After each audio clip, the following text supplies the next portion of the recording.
आज हम जनपद जौनपुर के बारी गांव नेवादा, जहां विस्थापित राजपूतों का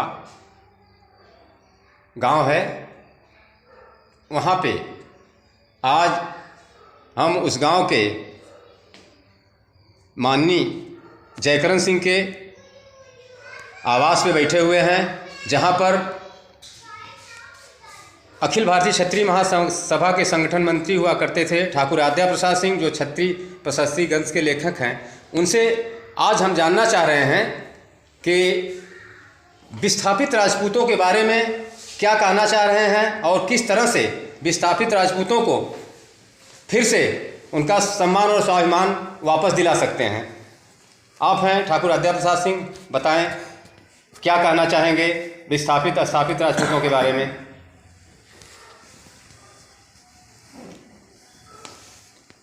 बंधुओं, पहले तो हम विनम्रतापूर्वक उपस्थित सभी भाइयों को सादर प्रणाम करते हैं। दूसरी बात, क्षत्रियों के विषय में वेद, वेदांत, उपनिषद, गीता, रामायण, महाभारत में तमाम चर्चा पर चर्चाएँ हुई हैं, तमाम व्याख्या और परिभाषाएँ दी गई हैं। हमने राजर्षि और श्रीपाल सिंह उपाध्यक्ष रहा करते थे। जैसे बाबू साहब ने प्रश्न किया कि अध्यक्ष से क्या मतलब, पहले एक अध्यक्ष क्षत्रिय महासभा हुआ करते थे, लक्ष्मण सिंह डूंगरपुर। बीच में आज इतने संगठन हो गए हैं अखिल भारतीय क्षत्रिय महासभा के कि 20 के तो हम अध्यक्षों के नाम जानते हैं। और कड़ी सेना, कल्याण परिषद, विस्थापित राजपूत संगठन, चौहान महासभा, माने अनगिनत संगठन हो चुके हैं। खैर, सबके लक्ष्य शायद एक हैं कि अपने खोए हुए गौरव और प्रतिष्ठा को प्राप्त करें। सही बात है। हमने तो एक परिभाषा दिया और इस पर रिसर्च, मैंने 40 वर्षों की हमारी रिसर्च है, खोज है कि संसार का सबसे श्रेष्ठतम से श्रेष्ठतम वैविध्य अपनी संपूर्ण विशिष्टताओं के साथ केवल क्षत्रिय दर्शन में ही समाहित है। अब क्षत्रिय अपने को इतना हल्का समझ ले कि ब्रह्मांड में, इस धरती पर मैं एक साधारण मानव हूँ, ये बात हमारे गले के नीचे नहीं उतरती है। वो ब्रह्मांड नायक है। वो जब सोचेगा और उसकी सहायता ब्रह्मांड की बड़ी बड़ी शक्तियां करती है। लेकिन सवाल ये उठता है, ये हनुमान जी ऐसे पोंछ पसारे हुए बैठे थे। महाभारत में एक कहानी आई है, इसका उल्लेख मैं करना चाहता हूँ आप सबके बीच। भीम पहुंचे, कहा एक बंदर, ये पोंछ हटा दो।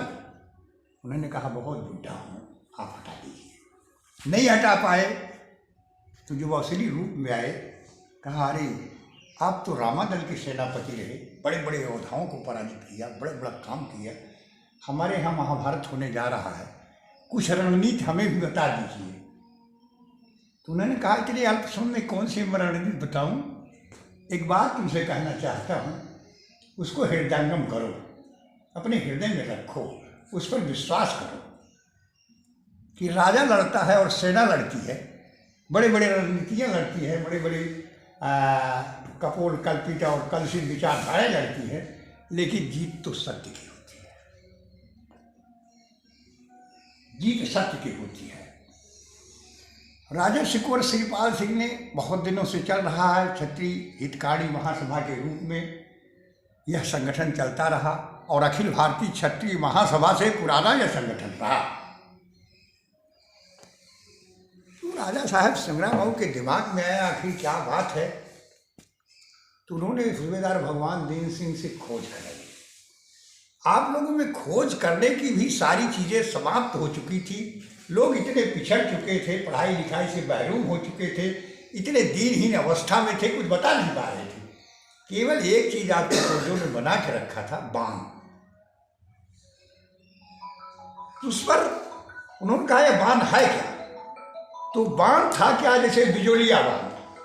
तो बिजोलिया राजस्थान में गांव है, बिजौलिया गांव है राजस्थान में, वो पवारों का गांव है। वहाँ राणा प्रताप की ससुराल भी थी। तो उससे वो बिजौलिया बांध से निकलने वाले जितने लोग थे विस्थापित क्षत्रिय, उन्हें जो पवार क्षत्रिय करार किया गया और क्षत्रिय रसायनों में उनका उल्लेख किया गया। और क्षत्रिय हितकारिणी महासभा जो है, अखिल भारतीय क्षत्रिय महासभा में विलय हुआ। उसका विलय होने के बाद राजर्षि कुंवर श्रीपाल सिंह ने 3 सूत्र लिया। एक तो बिछड़े बंधुओं का परिवर्तन, और दूसरा वंशोत्थान प्राइवेट लिमिटेड फर्म की स्थापना, तीसरा पंचायत राज का गठन, हमारी पंचायत कोर्ट का आपस में बैठकर अपना निर्णय कर। लेकिन मैं बड़े कट शब्दों में यह आलोचना करना चाहता हूँ कि राजर्षि कुंवर श्रीपाल सिंह के मरने के बाद ठाकुर हरिवंश सिंह इस पर कुछ काम नहीं किए।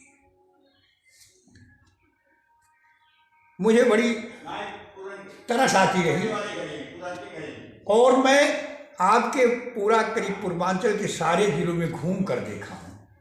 आपके पिताजी, ये जिसका नाम लिया जा रहा है, वो बिकरौली उनका जब कारोबार चल रहा था, उसमें मेरी उम्र 22 वर्ष की, मैं गया था सुबेदार भगवान जी के साथ। और हरिवंश भी तो आए थे, हरिवंश भी आए थे, और सारे लोगों को देखा, आज भी देख रहा हूँ। कभी कभी जैसे से मैं कहता हूँ, यार आप लोगों से बड़े ठाकुर हमको आप लगते हैं। कैसे? हमने कहा जितना ठाकुरों में कलसित विचारधारा है, हमें बहुत कलसित विचारधारा है राजपूतों में, हम एक दूसरे का बड़प्पन नहीं देख पाते, उससे ज़्यादा आप में है, उससे ज़्यादा आप में दिखाई पड़ती है हमें। इसलिए मुझे यह कहने का दावा प्रस्तुत कर रहा हूँ कि आप भी बड़े अच्छे ठाकुरों में थे, तभी तो इस तरह से कांट छांट, इस तरह से लोगों को डोमिनेट करने की, इस तरह से अपने एक दूसरे को दबा करके अपने को उठे जाने की व्यवस्था आपने देखी जा रही है। खैर, वो सब बातें जो हैं जितने भी संगठन हैं, सबसे बड़ी चीज़ जो हमारे अंदर है, क्षत्रियों के अंदर होनी चाहिए, वो आत्मबल। अगर आपका आत्मबल कमजोर है, दुनिया आपको बहुत सारे प्रणाम करे, आप नहीं आत्मबल आपका है। मैं क्षत्रिय हूँ, मैं अपनी अलग, मेरी भी जमात है, क्षत्रिय हूँ, मेरे भी एक राज्य है, मेरे भी एक इतिहास है, मेरे भी एक काफ़ी लोग हैं। मैं अपना जीवन अपने से निकाल दूंगा, चाहे कष्ट में चाहे सुख में, लेकिन उन स्वाभिमान और स्वाभिमान के ऊपर आंच नहीं आने दूंगा। शायद निकट भविष्य में हम लोगों की एक वार्तालाप होगी और इस पर उससे कहा जाएगा। बीच में तो हम लोगों ने बहुत कोशिश किया था, जो भी सामने लोकसभा का चुनाव होने वाला है, और किस तरह से आप जो है विस्थापित राजपूतों को देखना चाह रहे हैं, क्या उनसे अपेक्षा कर रहे हैं? क्योंकि अब तक सभी पार्टियां और सभी जाति के लोग और स्थापित राजपूतों ने केवल जो है कि इनको वोट देने की मशीन समझा और वोट लेते रहे, यूज करते रहे, इनको फेंकते रहे। तो अब आप बताइए कि आप तो स्थापित राजपूत हैं, इनको किस नज़रिया से देखना चाहते हैं? हम स्थापित राजपूत हैं, हम विस्थापित राजपूतों के बीच यह प्रमाण देंगे, आश्वासन देंगे, या शर्त पर खड़े होंगे कि हमारा इनका रोटी का संबंध नहीं, रोटी का संबंध सर्वजात से चलता है, हमारे इनके रक्त में संबंध होने चाहिए। और आप हमारे बीच है, आपके बीच स्थापित क्षत्रियों ने आपको बेटी दिया है। हमारा मिशन जो 40 वर्षों चल रहा है, उसको मैं पूरा कर चुका हूँ, और निकट भविष्य में 10-5 वर्ष जो सेवा है इस मिशन पर मैं करके निकल जाऊँगा। मैं भी अपना एक इतिहास बनाना चाहता हूँ आप लोगों के बीच में। मेरे भी स्थापितों के बीच बड़े अच्छे संबंध हैं, बड़े लोगों से जानकारी है, लेकिन मैं इस मिशन पर लड़ता हूँ पूरे हिंदुस्तान के अंदर। जय सिंह जाते हैं, मेरा जवाब कोई नहीं दे पाता। मैं सारे लोगों को कहता हूँ, जब ये सत्य है कि हमारे भाई हैं, इनको धोखा क्यों देते हो? धोखा क्यों देते हो? वोट लेते हो, उसके बाद इनको भाई मानने से इनकार क्यों करते हो? रोटी तो आज आप जा करके वोट के लिए हर जनों के यहाँ खा रहे हैं, तमाम लोगों खा रहे हैं। ये भाई के यहाँ रोटी का संबंध नहीं तुम्हारा चल पाएगा। ये बेटी और रोटी दोनों। हम काफ़ी दिनों से हमको सुनने को मिलता है कि आपको विस्थापित राजपूत जो 13 वंश हैं, चौहान, परमार, परिहार, चालुक, ये सब जो है आपको बहुत दिल से चाहते हैं, और आपके कहने के अनुसार ही सुन रहे हैं कि इस बार जो है कि वोटिंग करने का भी मन बनाए हैं, तो क्या जो है कि आप किसको चाहेंगे कि इन विस्थापित राजपूतों को वोट दिया जाए? हम एक मीटिंग लेंगे, कॉन्फ्रेंस करेंगे, जो हमारे इस शर्त को स्वीकार करेगा, स्वीकार ही नहीं, जो इस गौरव को हमको चारों तरफ पूरे देश में आइंदा यह न निकले कि इतने नोनिया चौहान फला जगह हैं, इतने राजपूत चौहान फला जगह हैं, राजपूत चौहान ये शब्द निकाल करके हमको बोला जाए, हमको दर्शाया जाए, हमें संख्या दिखाई जाए। इसके अलावा अगर जो कुछ किया जाता है हम उस पर केस करेंगे, लड़ेंगे। हम जैसे हरदरों को हरदन कहने से यहाँ लड़ाई हो रही है, वैसे हमारे घिनौने नाम कहने से हम लोग आंदोलन करेंगे, क्रांति करेंगे, इस नाम को हम हटाएंगे। अगर ऐसा नहीं होता तो सरकारों से भी हम अपना विरोध प्रदर्शन करेंगे, सरकारों का हम सपोर्ट करेंगे, लेकिन हमारे साथ जब हमारा सहयोग करेंगे इस बिंदु पर तो मैंने बिल्कुल ना। तो अभी तक आप लगभग 40 वर्षों से विस्थापित राजपूतों को जोड़ने का काम किए हैं, ये कहाँ तक सफल हुआ और स्थापित विस्थापित में कितने आपने संबंध करवाए, जरा इस पर भी थोड़ा सा उल्लेख करने का कष्ट करें। हम एक बात जानते हैं कि गाते गाते विवाह होता है, रोते रोते मरण होता है।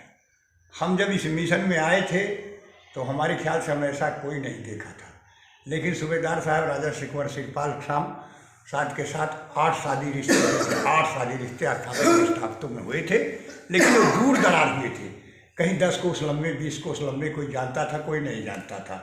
लेकिन पहला रिश्ता जो आपका हुआ है 1 किलोमीटर के अंदर हुआ है। सभी लोग जाते हो, चंदेल ठाकुर है, धनंजय के वंश के हैं, और आप जो है विस्थापित क्षत्रिय है, आपकी शादी विवाह हुआ है, और 1-2 और होने जा रहा है। इस तरह से हम देखते हैं जन्म की काई एक दिन में नहीं छड़ जाएगी। हम प्रयासरत हैं, हमारे मरने के बाद हमारे लोग प्रयासरत रहेंगे। निकट भविष्य में ये सारे खामियाजा जो है अपने आप खत्म हो जाएंगे। सत्य को कोई दबा नहीं पाता। हमारे गांव में पहले देखिए कितने लोग ऐसे थे जो आजादी करके छोड़े जाते थे, कई पीढ़ियां उनकी गुजर गई थी। अभी ये अहमदपुर के सोलंकी ठाकुर अहमदपुर दर्जनिया वाले कहे जाते थे, आज वो अच्छे ठाकुर हो गए हैं, ठाकुर उनका रिश्ता हो रहा है। वैसे आप लोग भाई ये बिरादरी से थोड़ा दिन पहले भटक गए थे, बिछड़ गए थे, तो एक दिन में ये सारा काम नहीं हो पाएगा। हाँ, एक चीज़ ज़रूर है कि थोड़ा सा आपको हमको त्याग करना पड़ेगा। जैसे आपकी इंजीनियर लड़का है, कोई सुंदर स्थापित लड़की है, थोड़ा आपसे निचले तमगे की आर्थिक व्यवस्था में, तो उसको अर्थ थोड़ा कम भी देगा तो भी उठाना चाहें तो ये इतिहास बनेगा। हम भी ऐसा करना चाहें तो करें। ये समाज से हमारा विनम्र निवेदन है कि थोड़ा इस खाई को पाटने के लिए अपने में थोड़ा त्याग रखें और थोड़ा आर्थिक स्थिति पे एक समझौता करें। हाँ, और जगह पे नहीं। एक प्रश्न और करेंगे कि ठीक है, विस्थापित राजपूत आपको बहुत मानता है और आपके कहने के अनुसार हमें पता है कि प्रतापगढ़ में आपने एक सांसद भी पैदा किया था। सारे विस्थापित राजपूतों ने आपके कहने पे उन्हें वोट दिया। इस बार आपने किसको मन बनाया है, किसको आप जो है वोट दिलवाएंगे विस्थापित राजपूतों का? साफ साफ मैं कहता हूँ, हरबंस सिंह को मैं 60,000 वोट दिलाया था प्रतापगढ़ में, लेकिन हरबंस सिंह उस बिंदु पर काम नहीं किए। मैं खुला कह रहा हूँ, मुझे उनके डर नहीं, गुरेज नहीं, क्योंकि इस जाति से, इस विस्थापितों से मेरा इतना स्नेह है कि मैं सच्ची बात कहता हूँ। और आज कृपा शंकर भी आए हुए हैं, हरबंस भी आएंगे, तमाम लोग आएंगे। हम सीधे सीध चाहते हैं कि हम अपनी व्यवहार टिप्पणी कहेंगे कि हम ऐसा वोट नहीं देंगे। 1 लाख वोट हमारे पास है, बैठे हैं, तुम दारा सिंह को ले आओ, तुम उनको ले आओ, और हम लोग बैठे हैं, नहीं वोट देंगे तुमको। हमने एक बार हमको धोखा दिया है 60,000 वोट कर, तुम जीत जाओ वो चलेगा, लेकिन हम तुमको वोट नहीं करेंगे।